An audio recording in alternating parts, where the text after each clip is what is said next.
Ranch hands, welcome back to Tank Hollow Farms. We're in the shop today. Haven't made a video in a while. Just wanted to take a moment to make this one and give you a peek behind the curtains and kind of tell you what we've been up to and how we got to this point. Right now, all we're doing is focusing on getting the brush hogging finished and feeding hay. And that takes up the bulk of the work right now, so I haven't been bothering to film any of it since it can get monotonous and I don't want to bore you guys with the mundane chores.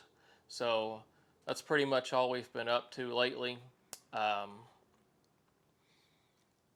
I just wanted to catch you up and give you a little backstory on how I got to this place.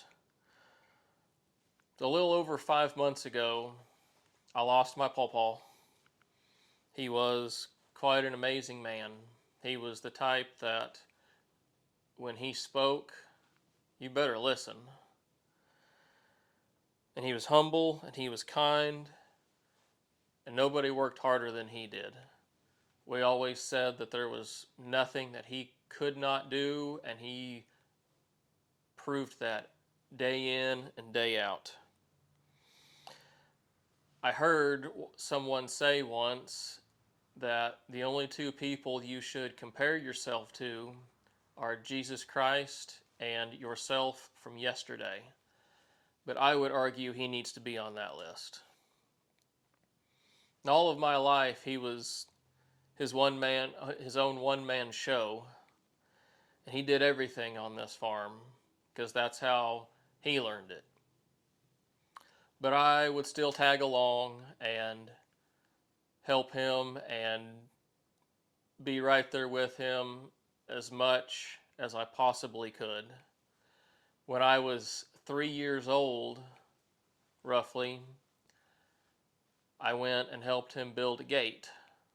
And that gate became known as Heath's Gate.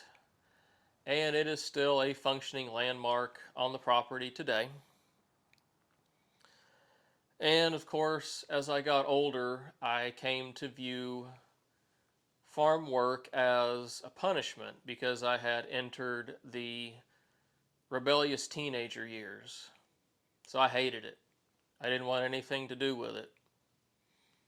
But I sucked it up, and I still helped him, even though I had other things on my mind that I wanted to do and achieve and chase. But I was still here. I still helped get the job done to the best of my abilities. And then adulthood hit, and I did what every young man does. I moved away from home and attempted to forge my own path. And so soon after that, my dreams of becoming a famous musician were quickly dashed. So back to the farm I returned. This time I was way more eager to get my hands dirty and help him out with every spare second that I possibly could.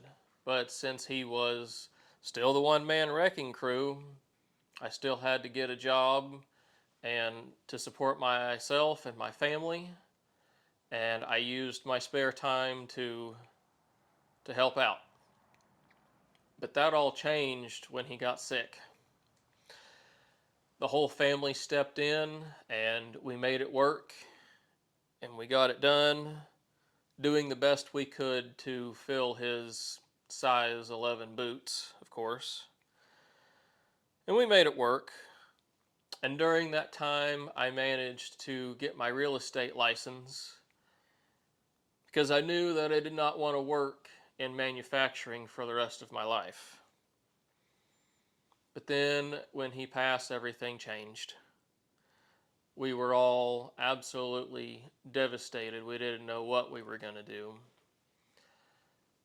And so we decided that the best thing we could do is try and think like him and be like him, and asked ourselves, what would he have done? And well, he would have just gotten back to work.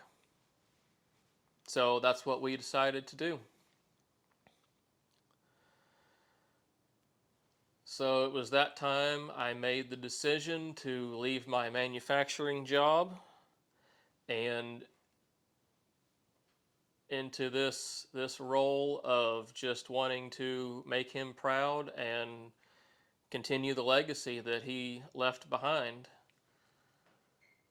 And I decided that it would be fun to document this new chapter in my life and show the successes and the failures and see what we capture and see if it can help anybody else out there, because it's been rough these past couple of months. It's been hard without him. He was the glue in a lot of cases, and we're still trying to navigate life without him, and it's been a challenge. It's been a struggle. And with all that being said, I wanted to address a few comments that I've already gotten. And they're along the lines of, you don't seem like you do this kind of work often, or I don't know what I'm doing. Well, that is partially true. I don't know what I'm doing. I'm lost without his expertise and his guidance, his advice. He's not here to tell me what to do next. I was his right-hand man, and now I'm left to my own devices. And that has made me realize one thing. None of us know what we're doing. We're all just trying to get through life. So that is correct. I don't do this type of work often, or I haven't as often as I've wanted to, because for the last 10 years, I've spent in a factory making widgets to feed my family and doing my best in my spare time to lift some of the burden off of my grandparents' shoulders.